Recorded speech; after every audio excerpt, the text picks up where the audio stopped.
नहीं था कि इस एज के अंदर, जैसे जी ने कहा कि सबसे कम उम्र के 25 साल और 11 महीनों के अंदर पार्लियामेंट के अंदर जाना कितनों को नसीब हुआ।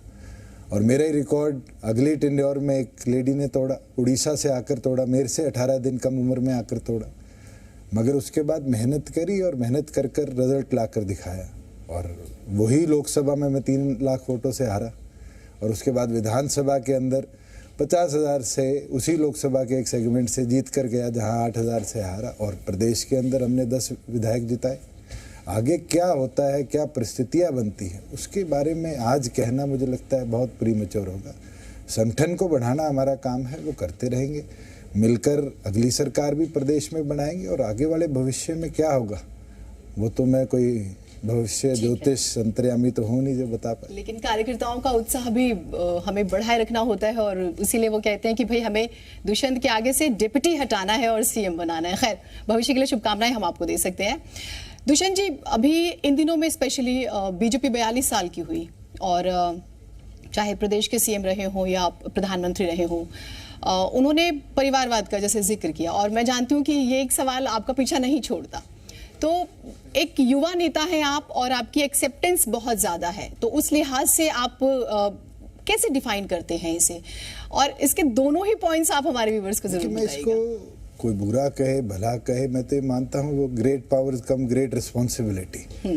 अगर मेरी जगह कोई बैठे तो उसके लिए तो बहुत ज़्यादा मुश्किल हो जाता है, क्योंकि मेरे पास तो 4 पीढ़ियों का एक ऐसा आप कह सकते हैं कि बोझ है जिसको मेरे को कैरी फॉरवर्ड करना है। चाहे वो चौधरी देवीलाल जी का संघर्ष हो, चाहे मेरे ग्रैंडफादर का संघर्ष हो, चाहे डॉक्टर अजय सिंह चौटाला जी का संघर्ष हो, और वो कार्यकर्ता जो जुड़े थे उनको साथ लेकर चलना, प्लस जो आज हमारी उम्र के युवा साथी हैं उनको आगे कैसे संगठन के तौर पर जोड़े रखना है। और मैं ये मानता हूँ कि पिछले 70-80 सालों में जो चौधरी देवीलाल जी का संघर्ष रहा है या हमारे परिवार का संघर्ष रहा है, उसने हरियाणा और देश में कई बड़े बदलाव लाने का काम किया है। आज हम बुढ़ापा पेंशन की बात करते, कौन सोचता था इस देश में। आज जब मनरेगा की बात करते हैं, उसका इनिशियल कदम उठाया गया था काम के बदले अनाज से झज्जर के अंदर। जब बाढ़ आई थी, लोग काम करने के लिए नहीं थे। तो ऐसी ऐसी योजनाएं, आप मैटरनिटी लीव की बात करते हैं, हम CCL की बात करते हैं। ये मैटरनिटी लीव पहली बार देश में अगर कोई लेके आया तो चौधरी देवीलाल जी लेके आए थे, जब जच्चा बच्चा योजना की शुरुआत करी थी। फिर एक नाराजगी रही कि दुष्यंत जी पहले वाले क्यों नहीं है, वो वाला एग्रेशन कहाँ है किसानों की आवाज वाला, क्योंकि आपकी पार्टी के आगे जननायक लगा हुआ है, तो लोग आप में वो देखते हैं, वो ढूंढते हैं। आज भी वही एग्रेशन है। हरियाणा प्रदेश में प्रोक्योरमेंट चल रही है, पहले 10 अप्रैल से शुरू होती थी, हमने 1 अप्रैल से शुरू करी। और सबसे खुशी के साथ मैं साझा करता हूं कि Haryana was the first state in the country जिसने किसान का पैसा, फसल का, किसी बीच के रास्ते से नहीं भिजवाया, सरकार से किसान के खाते में डायरेक्टली ट्रांसफ़र कराने का काम किया। और मुझे याद है 2 साल पहले जब हमने पहली प्रोक्योरमेंट वीट की करी और मैंने ये फैसला लिया कि अब किसान के खाते में पैसा दिया जाएगा, किसी के थ्रू नहीं भेजा जाएगा, तो मेरे खिलाफ आंदोलन चले। मगर आज आप किसी आम किसान से जाकर पूछें कि क्या उसका लाभ हुआ, तो वो मानते हैं। मेरा लक्ष्य ये है कि किसान को समृद्ध कैसे किया जाए, उसकी जो मनी वैल्यू है उस तक जल्दी से जल्दी कैसे पहुंचाई जाए। और हरियाणा इकलौता प्रदेश है जहां पर MSP के ऊपर 1 नहीं 13 फसलें हम प्रोक्योर करते हैं। हम 19 फल सब्जियां ऐसी है जिसको भावांतर भरपाई योजना के माध्यम से किसान को एक मिनिमम सपोर्ट प्राइस हम देते हैं। क्या और कोई प्रदेश ये कर पाया? अगर किसान के लिए ना सोचा होता तो ये मुमकिन नहीं था। लोग कहते थे मंडियां बंद होगी। हमने रिसेंटली 57 एकड़ जमीन सिरसा में खरीदी कि एक नई कपास मंडी बनाई जाए। ये हमारी बैकबोन है। ये इंफ्रास्ट्रक्चर हम नहीं किसान को देंगे तब तक किसान समृद्ध नहीं होगा। आज माइक्रो इरिगेशन पे स्टेट के इरिगेशन का मेजॉरिटी बजट ट्रांसफ़र करवाना, ये यही सोच के साथ है कि किसान कम जमीन पे ज़्यादा उत्पाद कैसे करें। कांग्रेस का सर ये हमेशा आरोप रहता है कि लोगों ने सरकार के खिलाफ वोट दिया, आपने उन्हीं के साथ मिलकर सरकार बना ली। जाटों के साथ धोखा हुआ, जेजेपी के समर्थकों के साथ धोखा हुआ, ऐसा आरोप कांग्रेस हमेशा लगाता है। क्या मैंने कांग्रेस के फेवर में वोट मांगे थे? क्या जननायक जनता पार्टी के एक भी कार्यकर्ता ने कभी ये बोला था कि हम कांग्रेस के साथ जाएंगे? कांग्रेस की आइडियोलॉजी के साथ तो चौधरी देवीलाल की आइडियोलॉजी 1961 के बाद कभी मिली नहीं। लेकिन और भारतीय जनता पार्टी के साथ एक नहीं, दो नहीं, जनसंघ के समय से हमारी पार्टी का नाम कोई रहा हो, आइडियोलॉजी निरंतर मिलती आई है। बिल्कुल उस समय भारतीय जनता पार्टी सरकार में थी और वो परिस्थितियां ऐसी थी कि हमें भी अपना संगठन खड़ा करना था और हमने उसके ऊपर काम किया।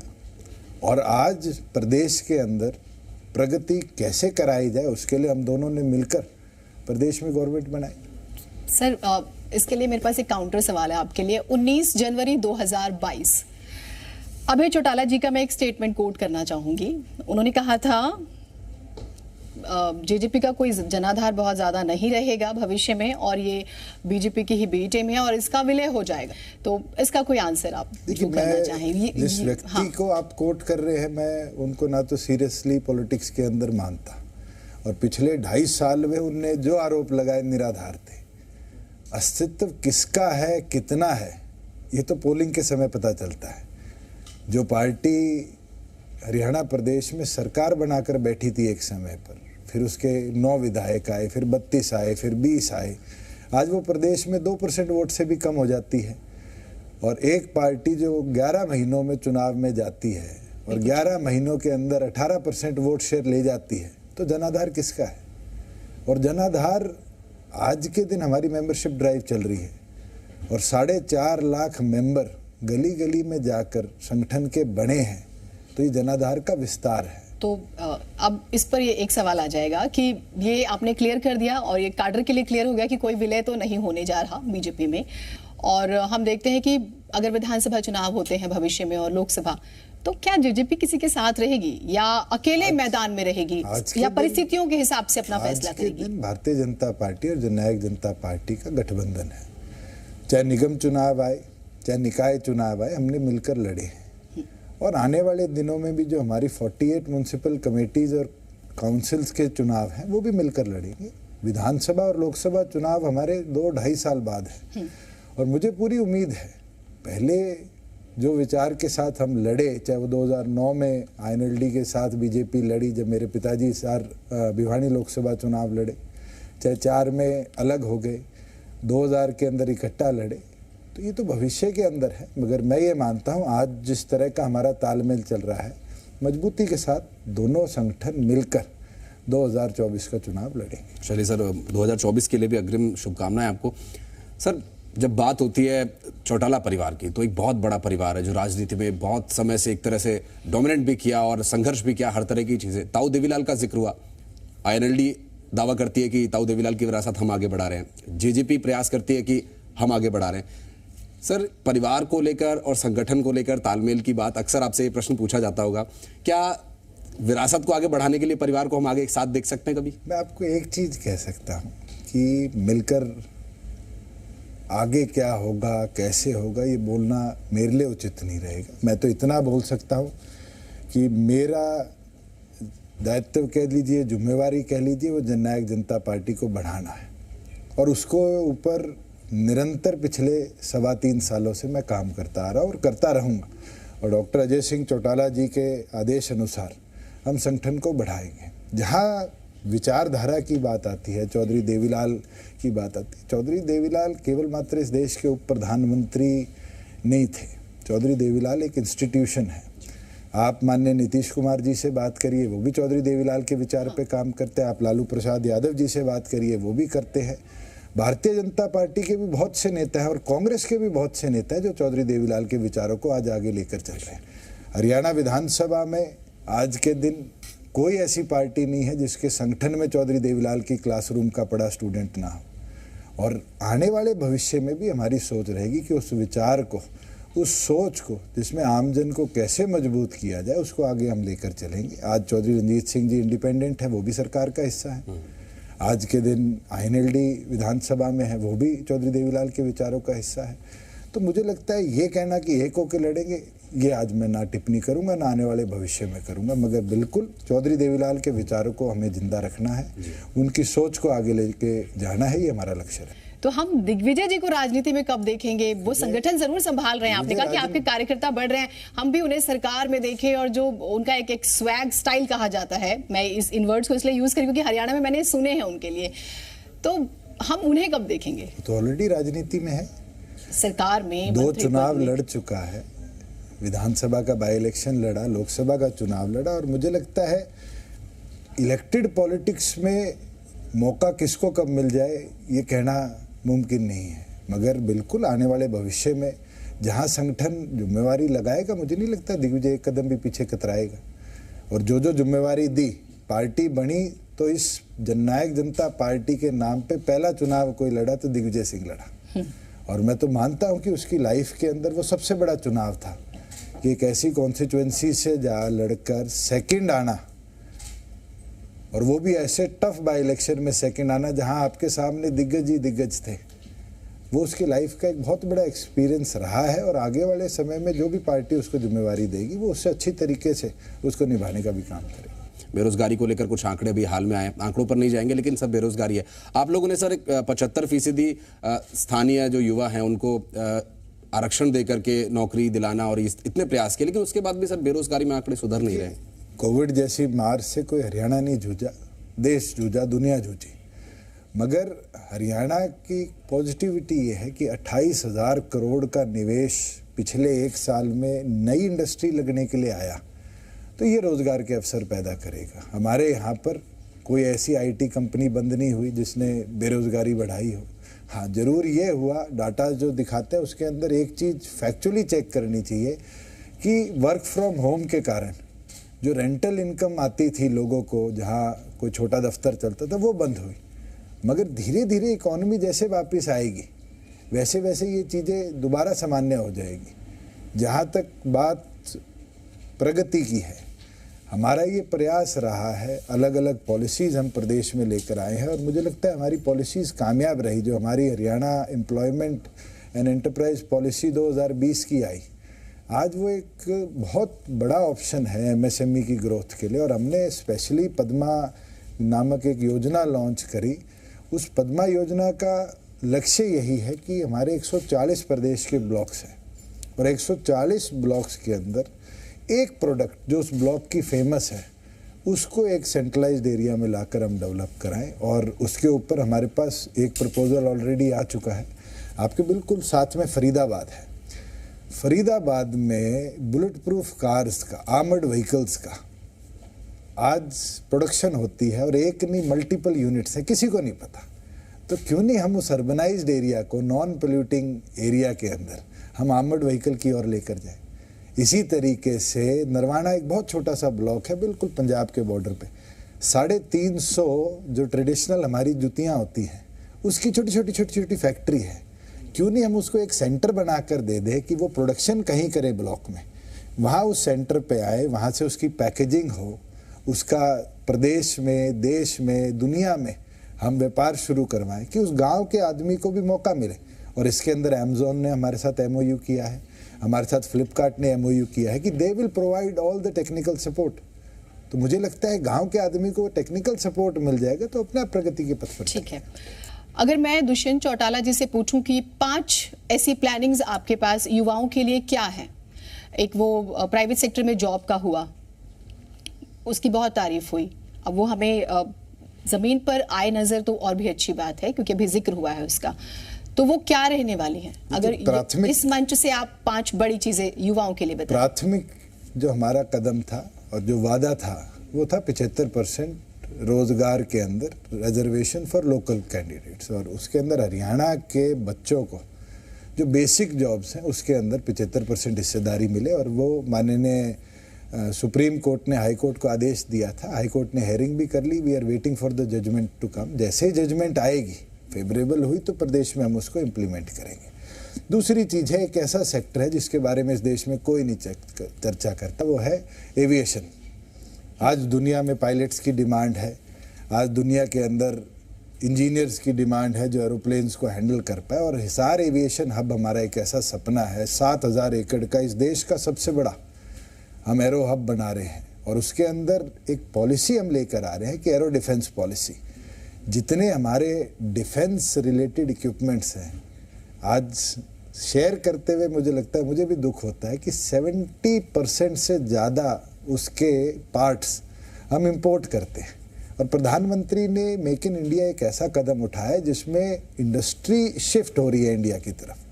आज मेरी बोइंग से चर्चा हुई, एयरबस से चर्चा हुई, मेरी आपके फेडेक्स से चर्चा हुई, एमआरओ इंडिया में आना चाहते हैं और उसके लिए हिसार को हम एक ऐसा हब बनाएंगे जो लाखों की तादाद में एम्प्लॉयमेंट भी पैदा करेगा और एक जंक्शन ऐसा बनेगा जो कार्गो हब भी बन सकता है, जो एरोप्लेन्स के रिपेयर एंड मेंटेनेंस का भी हब बन सकता है। और भिवानी के अंदर ऑलरेडी हमने एक फ्लाइंग ट्रेनिंग ऑर्गेनाइजेशन FTO, जो फ्लाइंग स्कूल हम बोलते हैं, वो शुरू कर दिया है।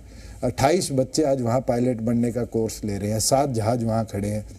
वहाँ पर हम एडिशनल एक्विजिशन कर एक एरो स्पेस के ऊपर हम यूनिवर्सिटी बनाने का प्रपोजल लेकर आ रहे हैं कि हमें वो सपना लेके चलना है कि एक नागरिक जो आज यूरोप में जाता है, अमेरिका में जाता है, वो छोटे से देश में सिंगापुर के अंदर एरोडायनेमिक्स की स्टडी कर आता है, क्यों नहीं एक सेंट्रलाइज ऐसी ऑर्गेनाइजेशन बनाई जाए, एक ऐसी इंस्टीट्यूट बनाई जाए कि वो अपने देश में वो प्राप्त कर ले। स्पोर्ट्स है, स्पोर्ट्स एक ऐसी फील्ड है, हरियाणा अपना दम पहले ही दिखा चुका है और ये आज के नहीं है, 2 दशक के रिवॉर्ड्स हैं ये, कि 2 दशक पहले जब 25 लाख 50 लाख 1 करोड़ रुपया दिया गया और आज वो 2.5 4 6 हो गया। हमारे यहाँ पर अपने आप ब्रीडिंग ऑफ स्पोर्ट्समैन शुरू होगी, इन ब्रीडिंग।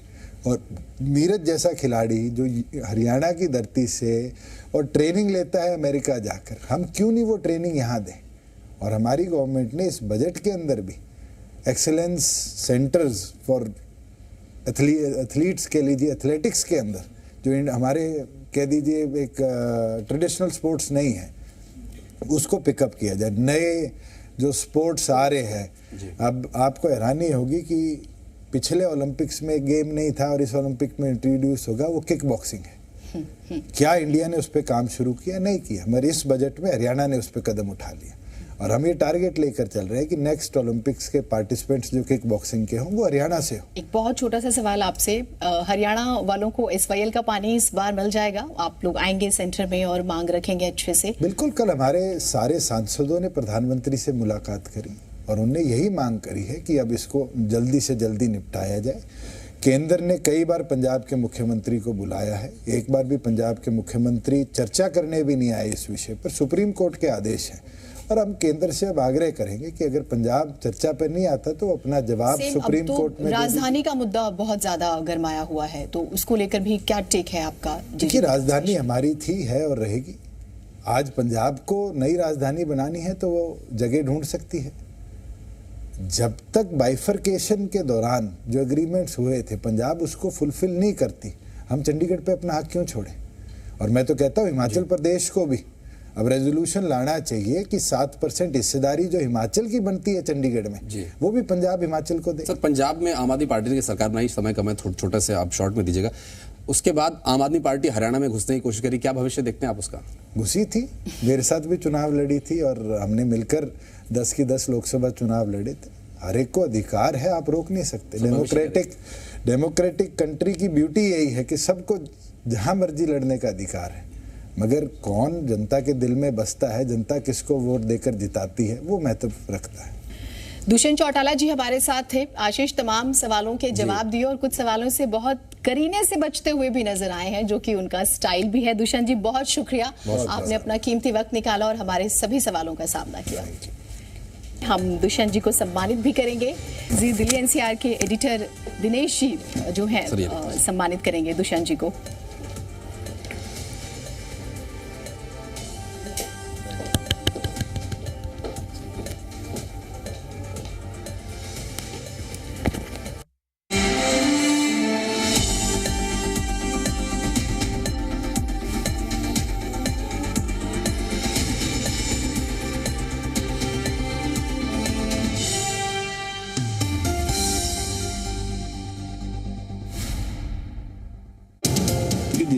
बहुत अच्छा काम कर रहा है यहाँ पहले भी। हरियाणा पंजाब जो सारा काम कर रहा है बहुत अच्छा है। और अब जिस प्रकार से नया चैनल हरियाणा के लिए शुरू रहा तो मेरी बहुत बहुत शुभकामनाएं। निश्चित तौर से लोगों के अधिकारों की बात ही उठाएगा और सरकार को जागरूक करेगा और दूसरे कामों में भी अपनी अहम भूमिका निभाएगा। तो मेरी बहुत बहुत शुभकामनाएं।